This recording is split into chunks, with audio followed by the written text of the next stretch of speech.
Hey, what's up, everyone? How's it going today? If you haven't caught the other two videos I dropped today, you should consider checking them out. And this will be the last one, but I definitely wanted to talk about this, even though it's literally yesterday's news. As you can see by the headline here, we have some former brass from the Department of Defense, and they're supposedly encouraging the military to disobey orders. But are they really?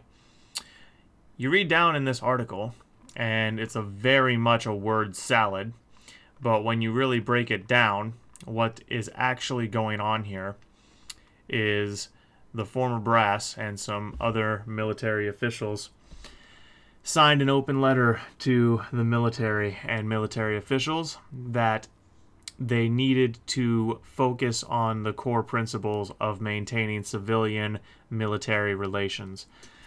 There's a thing up here that I just passed. This is part of the letter. During presidential elections, the military has a dual obligation.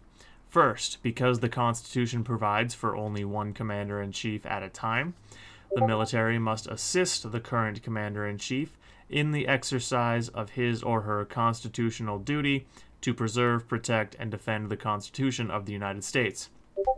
Second, because the voters, not the military, decide who will be commander-in-chief, they must prepare for whomever the voters pick, whether a re-elected incumbent or someone new. This dual obligation reinforces the importance of the principles and best practices described above. So it sounds like this comes at the end of this open letter. I have not seen the open letter, and as far as I know, this is the link right here. So you can come read this for yourself. The site is War on the Rocks. I don't know if you can see that right there, but the site is War on the Rocks. And you can see the headline of this article right here. Open letter commentary from the 6th. Now, you can get really lost in the verbosity of some of these issues.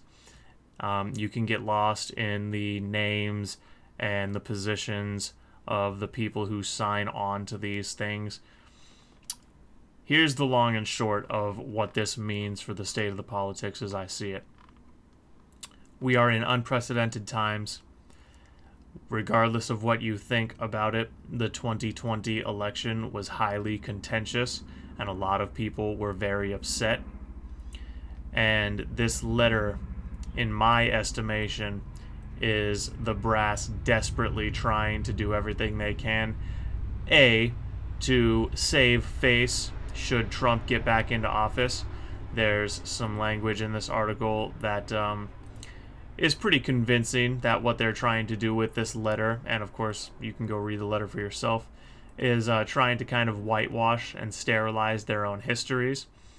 There's a description of claiming the disaster that was the U.S. withdrawal from Afghanistan merely ended without all the satisfactory goals accomplished. That's a quote from this letter over here on War on the Rocks.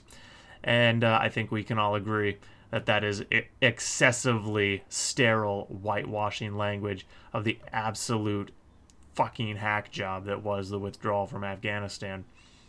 So I think there is a certain degree of these generals trying to whitewash their own personal service records and failures.